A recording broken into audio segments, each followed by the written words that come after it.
Hi friends. അപ്പോൾ ഇന്ന് May 10 എല്ലാവർക്കും അറിയാം.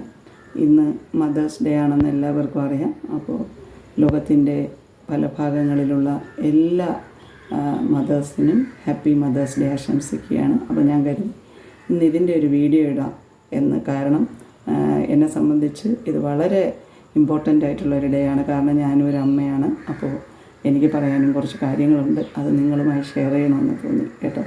എല്ലാവരും സുഖമായിരിക്കുന്നു എന്ന് വിശ്വസിക്കുന്നു. എല്ലാവരുടെ സുഖത്തിന് വേണ്ടിയും പ്രാർത്ഥിച്ചുകൊണ്ട് തുടങ്ങുകയാണ്. അപ്പോൾ എൻ്റെ വീട്ടിൻ്റെ അടുത്ത് ഒരമ്മ ഉണ്ടായിരുന്നു. ആ അമ്മ ഒരു മകനേ ഉള്ളൂ. അപ്പോൾ ആ മകന് എവിടെ ഒരു ചടങ്ങിന് പോയി വന്നാലും മകനെത്താൻ കഴിഞ്ഞില്ലെങ്കിൽ മകന് വേണ്ടിയുള്ള ഒരു ഫുഡ് അവിടെ നിന്ന് എടുത്ത് എങ്ങനെയെങ്കിലും പൊതിഞ്ഞ് ഈ മകന് കൊണ്ട് കൊടുക്കാറുണ്ടായിരുന്നു. അത്രയേറെ സ്നേഹമായിരുന്നു ആ അമ്മയ്ക്ക് ആ മകനോട്. അത് ഞാൻ പറഞ്ഞു തരേണ്ട കാര്യമില്ലല്ലോ. അപ്പോൾ പിൽക്കാലത്തിൽ ഈ മകൻ വിവാഹം കഴിച്ച് കുറച്ച് നാൾ കഴിഞ്ഞപ്പോൾ ഈ അമ്മ കിടപ്പിലായി. വാർദ്ധക്യ സഹജമായ അസുഖങ്ങൾ കൊണ്ട് കിടപ്പിലായപ്പോൾ ഈ മകനും ഭാര്യയും ഫുഡുണ്ടാക്കി നല്ലതുപോലെ അവർ കഴിക്കും. പക്ഷേ ഈ അമ്മയ്ക്ക് വളരെ കുറച്ച് ഫുഡേ കൊടുക്കൂ. കാരണം അവർ മോഷനൊക്കെ കിടന്ന കിടപ്പിൽ പാസ് ചെയ്യുന്ന കാരണം ധാരാളം ഫുഡ് കൊടുത്തു കഴിഞ്ഞാൽ ഇവരെ ക്ലീൻ ചെയ്യാനും കാര്യങ്ങൾക്കും ബുദ്ധിമുട്ടാകും എന്ന് കരുതി ഈ മകൻ ഫുഡ് കൊടുക്കില്ല. കുറച്ചുകൂടെ കഴിഞ്ഞപ്പോൾ അമ്മയ്ക്കൊപ്പം മാനസികമായ എല്ലാ ബോധ്യമുണ്ട്. ബോധമൊന്നും പോയിട്ടില്ല. ശാരീരികമായി എഴുന്നേക്കാൻ വയ്യാന്നേ ഉള്ളൂ.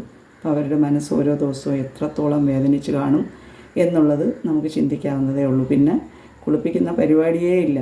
അങ്ങനെ അഴുക്കിലും വിസർജ വസ്തുക്കളുടെ ഇടയിലുമൊക്കെ അമ്മ ഒരു മുറി തന്നെ അവർക്കായിട്ട് അങ്ങ് കൊടുത്തു. ഇത് മാസങ്ങളോളം അവർ ക്ലീനാക്കുന്ന പരിപാടിയില്ല. അത്യാവശ്യം എന്തെങ്കിലും ജസ്റ്റ് ഒന്ന് ക്ലീനാക്കിയെന്ന് വരുത്തി ഇവർക്ക് 2 വഴക്ക് അപ്പോഴും കൊടുക്കും. പിന്നെ ഇവരുടെ ബോധമൊക്കെ മറഞ്ഞു പോയ സമയത്തൊക്കെ ഇവർ വിളിക്കുകയും അതും ഇതൊക്കെ ചെയ്യുമ്പോൾ അടിക്കും. മകനും മരുമകളും ചേർന്ന് നല്ല രീതിയിലുള്ള അടി അവർക്ക് കൊടുക്കാറുണ്ടായിരുന്നു. അപ്പോൾ ഇന്നൊന്ന് ആലോചിച്ച് നോക്കൂ. സ്വന്തം അമ്മയെ അടിക്കുന്ന മകൻ, മരുമകൾ അടിക്കുന്നത് നോക്കി നിൽക്കുന്ന മകൻ. അപ്പം ഇത്തരത്തിൽ ഉള്ള അവസ്ഥയിൽ കൂടെ പോകുന്ന ധാരാളം അമ്മമാർ നമുക്കിടയിലുണ്ട്. വാക്കുകൾ കൊണ്ട് അമ്മയെ വേദനിപ്പിക്കുന്നവരുണ്ട്, അതുപോലെ പ്രവൃത്തികൾ കൊണ്ട് നോവിക്കുന്നവരുണ്ട്. അമ്മയ്ക്ക് ജോലിയെല്ലാം കിട്ടി, അമ്മ കയ്യിലുള്ളതെല്ലാം കൊടുത്ത് പഠിപ്പിച്ചതിന് ശേഷം, ജോലി കിട്ടിയതിന് ശേഷം അമ്മയ്ക്ക് 10 പൈസ പോലും സഹായിക്കാത്ത മക്കളുണ്ട്. അങ്ങനെ ഒരു കാലഘട്ടത്തിലാണ് നമ്മൾ ജീവിച്ചിരിക്കുന്നത് എന്ന് നമ്മൾ മറക്കാതിരിക്കുക. അതുപോലെ പിന്നെ നമ്മൾ വേറൊരു കാര്യം പറയാനുള്ളതെന്ന് പറഞ്ഞാൽ, പിന്നീട് ഒരു സ്ത്രീ, ഞാനിങ്ങനെ ജോലി കഴിഞ്ഞ് വരുന്ന സമയത്ത് ഒരു സ്ത്രീ ഭയങ്കര അവശതയായിട്ട് വരികയാണ്. അപ്പം അവരുടെ അടുത്ത് ഞാൻ ചോദിച്ചു, ആരും നിങ്ങളെ കൂടെ ആരും ഇല്ലേ, അല്ലെങ്കിൽ നിങ്ങളെ വീട്ടിൽ അങ്ങനെ വിളിച്ച് പറയണോ എങ്കിൽ ഞാൻ ഫോൺ ചെയ്യാം. അപ്പോൾ അവർ എന്നെ ഫോൺ എടുത്ത് കാണിച്ചു. അവരുടെ അടുത്ത് ഫോണുണ്ട്, പക്ഷെ അവർക്ക് 2 മക്കളും ഉണ്ട്. അവരെ വിളിക്കേണ്ടെന്നാണ് പറയുന്നത്. കാരണം ഇവരിപ്പോൾ ഒറ്റയ്ക്ക് താമസിക്കുകയാണ്. അവർക്ക് വിളിക്കാനും പറയാനും ആരുമില്ല. അവരവരുടെ മൈൻഡിനെ എനിക്ക് മക്കളില്ല എന്ന് പറഞ്ഞ് മനസ്സിലാക്കിച്ചു. തുടക്കത്തിലൊക്കെ ഭയങ്കര വിഷമമായിരുന്നു. അവരെങ്ങനെയോ അവരെ പറഞ്ഞ് മനസ്സിലാക്കി അവർ ജോലിക്ക് പോയാണ് ഇപ്പോൾ ജീവിക്കുന്നത്. അതുകൊണ്ട് എനിക്ക് ആരെയും വിളിച്ചറിയിക്കേണ്ട കാര്യമില്ല. മക്കൾ വരില്ല എന്നുള്ള കാര്യം അവർക്ക് ഉറപ്പാണ്. പിന്നെ എന്തിനാണ് നമ്മൾ അവരെ വിളിക്കേണ്ട ആവശ്യം എന്ന് അവരെൻ്റെ അടുത്ത് ചോദിച്ചപ്പോൾ ഞാനൊന്ന് ഞെട്ടിപ്പോയി. കാരണം ഞാനും ഒരു അമ്മയാണ്. എൻ്റെ മക്കളും നാളെ എന്നോട് ഇത്തരത്തിലൊക്കെ പെരുമാറിയാൽ നമ്മൾ എന്തായിരിക്കും നമ്മുടെ അവസ്ഥ എന്നാലോചിച്ച് നെഞ്ച് തകർന്ന് ഒരു 5 മിനിറ്റ് എനിക്കൊന്നും പറയാൻ പറ്റിയില്ല എന്നുള്ളതാണ്. ഇപ്പോഴും അത് പറയുമ്പോൾ എനിക്ക് വല്ലാത്ത മാനസികമായ ഒരു ടെൻഷൻ എനിക്കിപ്പോഴും ഉണ്ടാകുന്നു. എൻ്റെ വാക്കുകൾ തന്നെ നല്ല രീതിയിൽ പുറത്തേക്ക് വരുന്നില്ല എന്നുള്ളതാണ് സത്യം. അപ്പോൾ പല അമ്മമാരിലും നമ്മളെ കാണുന്നു. ഇനി അമ്മമാരെയും അച്ഛനെയും ഒക്കെ നല്ല രീതിയിൽ നോക്കുന്ന മക്കൾ വേറെ ധാരാളമുണ്ട്. അവർക്കെല്ലാ നന്മയും ഭഗവാൻ കൊടുക്കട്ടെ എന്ന് ഞാൻ പ്രാർത്ഥിക്കുകയാണ്. ഒരമ്മമാരുടെയും കണ്ണുനീർ നമുക്ക് വീഴ്ത്താൻ പാടില്ല എന്നുള്ളതാണ് എൻ്റെ മനസ്സിൻ്റെ ആഗ്രഹം.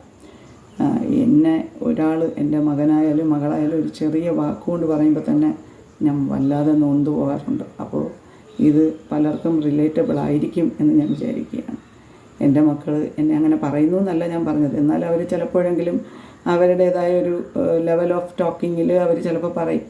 ഇപ്പോൾ എൻ്റെ അടുത്ത് ജസ്റ്റ് എൻ്റെ മകനോ മകളോ ചോദിക്കുന്നു, അമ്മയ്ക്ക് എന്താ മാറ്റി ചിന്തിച്ച, അല്ലെങ്കിൽ അമ്മ നമുക്കിപ്പോൾ എന്താണ് വളരാത്തത് എന്നൊക്കെ ചോദിക്കുമ്പോൾ തന്നെ എനിക്ക് ഭയങ്കര ടെൻഷനാണ്.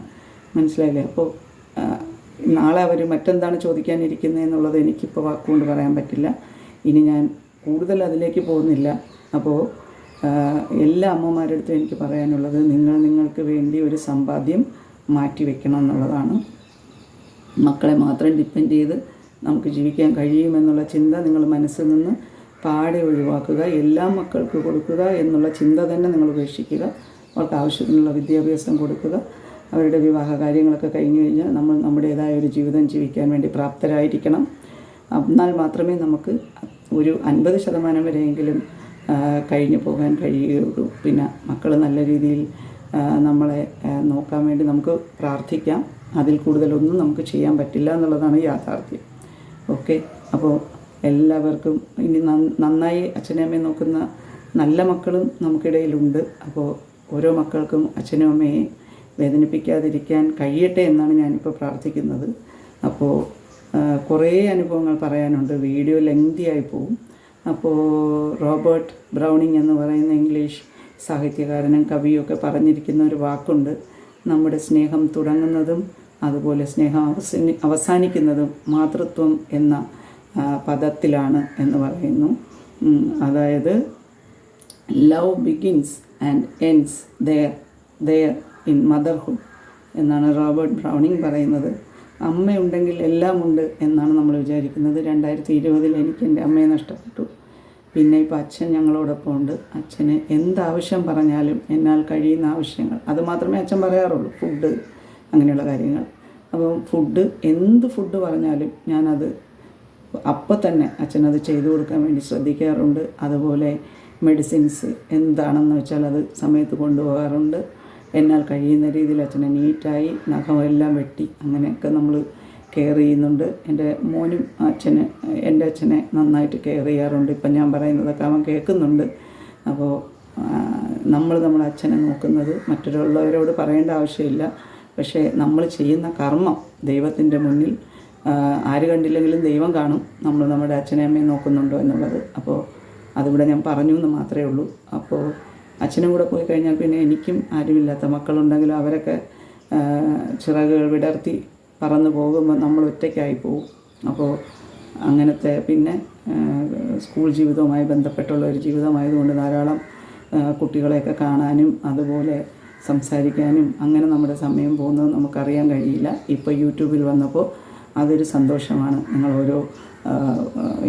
ഓരോ ഫ്രണ്ട്സും എനിക്ക് മെസ്സേജുകൾ അയക്കുകയും എന്നെ സപ്പോർട്ട് ചെയ്യുകയും അപ്പോൾ എനിക്ക് ആരൊക്കെ ഉണ്ടെന്നുള്ള ഒരു തോന്നലാണ്. അപ്പോൾ നമുക്ക് എന്നും എല്ലാ അമ്മമാർക്കും സന്തോഷം വരട്ടെ. മക്കളാരും അമ്മമാരെ കണക്കിലധികം വേദനിപ്പിക്കാൻ പാടില്ല എന്നൊരു സന്ദേശം കൂടി ഞാൻ പറയുകയാണെങ്കിൽ നീണ്ട് നമുക്ക് പറയാൻ പറ്റും. അമ്മയോളം വേറെ ആരുമില്ല. ചിലരൊക്കെ പറയുന്നത് കേട്ടിട്ടുണ്ട്, അമ്മ മരിച്ചാൽ അല്ലെങ്കിൽ അച്ഛൻ മരിച്ചാൽ നമുക്ക് ബലിതർപ്പണം പോലും ചെയ്യേണ്ട ആവശ്യമില്ല എന്ന്. അപ്പോൾ അതൊക്കെ വെറും നമ്മുടെ ഒരു ഇതാണ് ബലിതർപ്പണം എന്ന് പറയുന്നത്.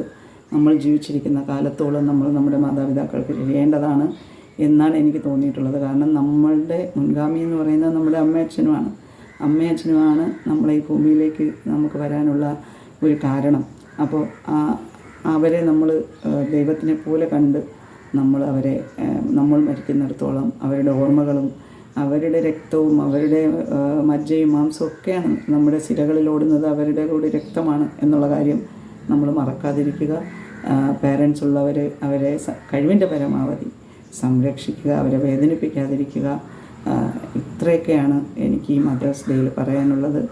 എല്ലാവർക്കും മാതൃദിന ആശംസകൾ നേരുന്നു. അടുത്ത ഒരു വീഡിയോയിലൂടെ കാണാം കേട്ടോ ഫ്രണ്ട്സ്. ഓക്കെ.